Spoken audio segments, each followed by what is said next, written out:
नमस्कार, मैं जनगुप्ता शिवम गौतम। खबर फिर से राहुल गांधी को लेकर है। राहुल गांधी ने एक बार फिर से सेना और भारत सरकार के ऊपर सवाल उठाने की कोशिश की है और ये कहने की कोशिश की है कि लद्दाख के देशभक्त लोग कह रहे हैं कि हमारी ज़मीनों पर चीन ने कब्जा कर लिया, लेकिन भारत के प्रधानमंत्री झूठ बोल रहे हैं। और इस बार उनको जवाब दिया है भारतीय जनता पार्टी के अध्यक्ष जगत प्रकाश नड्डा ने, और उन्होंने ये कहा कि राहुल गांधी अगर इतने ही रक्षा विशेषज्ञ हैं तो वो रक्षा समिति के सदस्य होते हुए भी उसकी अब तक दिसंबर से लेकर 11 मीटिंग हो चुकी है, उसमें एक बार भी नहीं गए। और ये उनके वंश की परंपरा रही है, उनके खानदान की परंपरा रही है कि इनके खानदान के लोग रक्षा समितियों में तो नहीं जाते हैं, लेकिन रक्षा मामलों में दलाली खाने से कभी पीछे नहीं हटते। और यही वास्तव में राहुल गांधी के परिवार की एक हकीकत है। भारत के इतिहास में सबसे पहला रक्षा घोटाला अगर किसी व्यक्ति के द्वारा किया गया था या कराया गया था तो उसका नाम था भारत का पहला प्रधानमंत्री जवाहरलाल नेहरू। उसके बाद तमाम रक्षा घोटाले हुए और राजीव गांधी के मामले में तो बहुत ज़्यादा बड़े स्तर पर घोटाला हुआ, और इतने बड़े स्तर पर घोटाला हुआ कि राजीव गांधी की सरकार भी गिरी और बाद में राजीव गांधी को हार का मुंह भी देखना पड़ा था। लेकिन उसके बाद भी ये नेहरू गांधी खानदान नहीं सुधरा,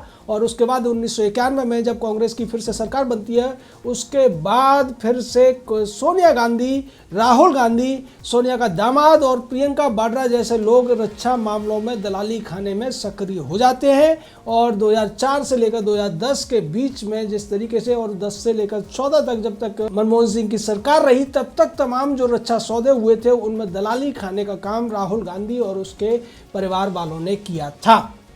यही बात जगत प्रकाश नड्डा ने कही कि किस तरीके से स्टैंडिंग कमेटी हो या रक्षा समिति हो, इसमें कांग्रेस के जो वंशवादी लोग हैं वो अगर होते हैं तो वो मीटिंगों में नहीं जाते, जबकि कांग्रेस में कुछ अच्छे लोग भी हैं, समझदार लोग भी हैं, उन लोगों को ये उन कमेटियों में जाने नहीं देते हैं। निश्चित तौर पर इस तरीके की बातें करके राहुल गांधी अपनी भद्द पिटवाते रहते हैं। और जिस तरीके से राहुल गांधी ने जिन लोगों का हवाला दिया था कि वो लद्दाख के लोग हैं, देशभक्त लोग हैं और बताना चाहते हैं कि लद्दाख की ज़मीनों पर चीन ने कब्जा कर लिया है, उनकी हमने आपको हकीकत बताई थी कि किस तरीके से वो सभी के सभी कांग्रेस के कार्यकर्ता थे। और इसको लेह की जो बीडीसी के चेयरमैन हैं स्कलजोंग दोरजे, उन्होंने भी इस बात का खंडन किया था और ये कहा था कि राहुल गांधी के वीडियो में जो लोग हैं वो ज़्यादातर कांग्रेसी हैं। उस वीडियो में लेह का जिलाध्यक्ष है, कांग्रेस के यूथ का अध्यक्ष है, उसके अलावा कांग्रेस का लेह महासचिव उसमें है, कांग्रेस का कार्यकर्ता उसमें है और कांग्रेस का पूर्व काउंसलर भी उसमें मौजूद है। इसके अलावा लेह से बाहर के, कारगिल से बाहर के लोगों से भी राहुल ने वीडियो बनवाया जिनका उस मामले से कोई लेना देना नहीं है। उन्होंने ये भी कहा कि जब एलएसी के ऊपर किसी को जाने की इजाज़त नहीं है, एलएसी के आसपास जो स्थानीय लोग होते हैं वो जान नहीं सकते हैं, तो फिर राहुल गांधी के वीडियो में दिखने वाले कांग्रेसियों को ये सारी चीज़ें कहाँ से मिली। यानी कि उनको एक स्क्रिप्ट दी गई थी और उस स्क्रिप्ट के आधार पर वीडियो बनाए गए, अलग अलग लोकेशंस पर वीडियो बनाए गए, और उन वीडियो को राहुल गांधी और सोनिया गांधी के पूरे जो इनका समूह है उसने अच्छी तरीके से एडिटिंग करा के और ऐसे पेश किया जैसे कि लेह लद्दाख के लोग इस बात को कहते नजर आ रहे हों कि हमारे चरागाहों पर चीन ने कब्जा कर लिया है या दूसरी जगहों पर कब्जा कर लिया है। और इसको लेकर राहुल गांधी अभी पिछले एक हफ्ते से ये सब कर रहे हैं, लेकिन ऐसा लग रहा था कि जब इसकी सच्चाई सामने आ गई थी तो शायद राहुल गांधी इस बात का जिक्र नहीं करेगा, जैसा कि वो पहले करता रहा है, जैसे आलू की मशीन के बारे में हुआ था या मेड इन लखनऊ आम के बारे में हुआ था, या उसी तरीके के जो दूसरे चुटकुले राहुल गांधी ने अब तक छोड़े हैं जिनको लेकर जैसे ही सच्चाई सामने आती है राहुल गांधी उस चुटकुले को भूल जाता है। लेकिन इस मामले में राहुल गांधी बार बार अपनी भद्द पिटवा रहा है, और जिस तरीके से आज भी उसने यही बात कही, उससे स्पष्ट तौर पर जो जगत प्रकाश नड्डा ने कहा है उस बात को भी राहुल गांधी को समझ लेना चाहिए कि रक्षा समिति में होते हुए भी जो मामलों की जब बैठक होती है उसमें नहीं जाता, और वही व्यक्ति देश के प्रधानमंत्री को, देश की सेनाओं को, देश के सैनिकों को रक्षा मामलों में लेक्चर देता हुआ मिलता है। यानी ये वही बात हो गई कि किसी पढ़े लिखे व्यक्ति को कोई मूर्ख आदमी ज्ञान देने लगे और ये कहने लगे कि सारा ज्ञान तो उसी के पास है। राहुल गांधी बार बार ये साबित कर देते हैं कि उनके पास कुछ भी नहीं है, वो जो बोलते हैं वो स्क्रिप्टेड होता है। लेकिन इस बार उनकी ज़्यादा भद्द इसलिए पिट रही है कि पहले जब उनको गुरु हुआ करते थे वो ज्योतिरादित्य सिंधिया, आजकल वो भारतीय जनता पार्टी में आ गए हैं, तो अब दिग्विजय सिंह जैसे लोग जो बिना तथ्यों के आधार पर बात करते हैं, या रणदीप सुरजेवाला और मनीष तिवारी टाइप के जो उनके चमचे हैं वो ठीक तरीके से तथ्यों का आकलन नहीं करते हैं, तथ्यों की जांच नहीं करते हैं और उल्टा सीधा जहां से जो कुछ भी आता है वो राहुल गांधी की स्क्रिप्ट में डाल दिया जाता है। उसके बाद राहुल गांधी को बार बार अपनी बेइज्जती करानी पड़ती है। इस तरीके की राजनीति करने की वजह से राहुल गांधी न केवल देश के सामने बेनकाब हो रहे हैं बल्कि बार बार उन बातों को देश के सामने रखने की जरूरत पड़ती है जो राहुल गांधी और उनकी मां या उनकी पार्टी पूर्व में कर चुकी है। जैसा कि उन्होंने एक समझौता किया था चीनी कम्युनिस्ट पार्टी के साथ में, और उस समझौते से भी पहले जब राजीव गांधी देश के प्रधानमंत्री हुआ करते थे की भी कई सारी तस्वीरें हैं जिनमें सोनिया गांधी चीनी नेताओं के साथ में जाम से जाम टकराती हुई राजीव गांधी के साथ दिखाई दे रही है। उस तरीके की तस्वीरें आने के बाद और जिस तरीके से चीनी कम्युनिस्ट पार्टी के साथ इन लोगों ने समझौता किया, उसके बाद चीनी व्यापार को भारत में बढ़ाया गया, भारत का व्यापार घाटा 33 गुना कर दिया गया और ये सारी चीज़ें होने के बावजूद कांग्रेस पार्टी को न शर्म आती है न इसके पूर्व प्रधानमंत्री मनमोहन सिंह को शर्म आती है, क्योंकि मनमोहन सिंह भी इस पूरे खेल में राहुल गांधी और इसकी मां सोनिया के साथ प्रियंका वाड्रा के साथ कंधा से कंधा मिलाकर इन सारी चीज़ों को आगे बढ़ाते हुए नजर आ रहे हैं।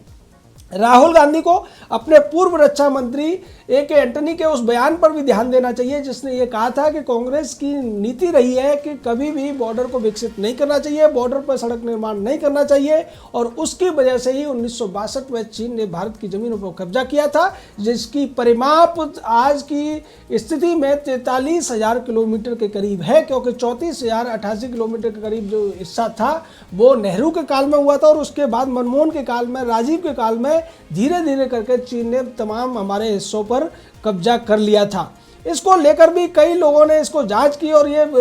एनडीटीवी जो राहुल गांधी के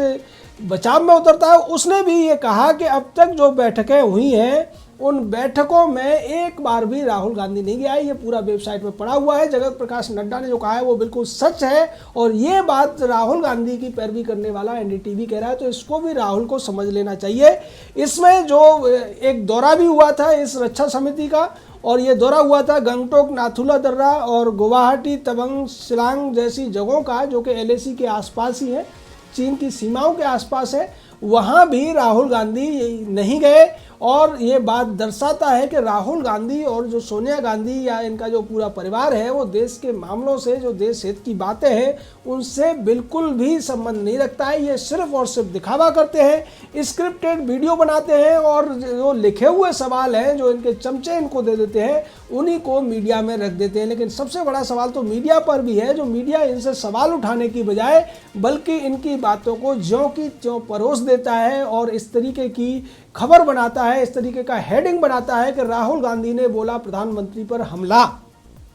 यानी कोई व्यक्ति झूठा आरोप लगा रहा है, झूठ मूठ बदनाम कर रहा है, उसको भी ये हमला वो कहते हैं। जबकि अगर इसको कहा जाए तो मीडिया को इसमें ये कहना चाहिए था कि राहुल गांधी ने फिर से दिया शर्मनाक बयान, राहुल गांधी ने फिर से सेना को नीचा दिखाने की कोशिश की। लेकिन इस तरीके की बातें ये बड़े बड़े चैनल नहीं करते हैं, क्योंकि इनको राहुल गांधी की पार्टी कांग्रेस से तमाम सहूलियतें पहले मिलती रही हैं जब ये सत्ता में हुआ करते थे और आज भी इनको तमाम चंदा मिलता है, तमाम राहुल गांधी की छवि को सुधारने के लिए इनको पैसा दिया जाता है, मीडिया मैनेजमेंट किया जाता है और उसी का नतीजा है कि राहुल गांधी बार बार उसी घिसे पुटे झूठ को बोलने की कोशिश करते हैं। लेकिन मीडिया ऐसे दिखाने की कोशिश करता है कि राहुल हमला बोल रहे हैं। हमला तो आज जगत प्रकाश नड्डा ने बोला, मीडिया ने उस बात को छुपाया जिसको जोर देकर जगत प्रकाश नड्डा ने कहा कि जो व्यक्ति रक्षा समिति में होते हुए उसकी मीटिंगों में नहीं जा सकता रक्षा मामलों में, वो केवल और केवल उसके खानदान की परंपरा रही है कि वो दलाली खाने का काम करते हैं। ये बड़ा हेडिंग हो सकता था, लेकिन उसकी बजाय वो सिर्फ ये कहते नजर आ रहे हैं कि जगत प्रकाश नड्डा ने दिया करारा जवाब। तो इससे आप समझ सकते हैं कि एक व्यक्ति जो झूठ बोल रहा है उसके झूठ को परोसा जा रहा है, लेकिन दूसरी तरफ उसकी जब सच्चाई खोली जा रही है, जब उसके ऊपर वास्तव में हमला किया जा रहा है, तो उसको आप देखिए किस तरीके से ये छुपाने की कोशिश करते हैं। आज जब पूरी स्थिति स्पष्ट हो चुकी है, भारत की जमीनों पर चीन का कब्जा नहीं है और खबर तो यहाँ तक है कि आज चीन की सेनाओं के पीछे हटने के भी सबूत सामने आ गए हैं। जो सर्वे हुआ उसमें कि चीन की सेनाएं 3 पॉइंट से काफ़ी पीछे चली गई हैं। पैगोंग त्सो इलाके से भी उनको हटने के लिए स्पष्ट तौर पर आज जब जो बैठक की खबरें आई हैं, जो बातें आई हैं सामने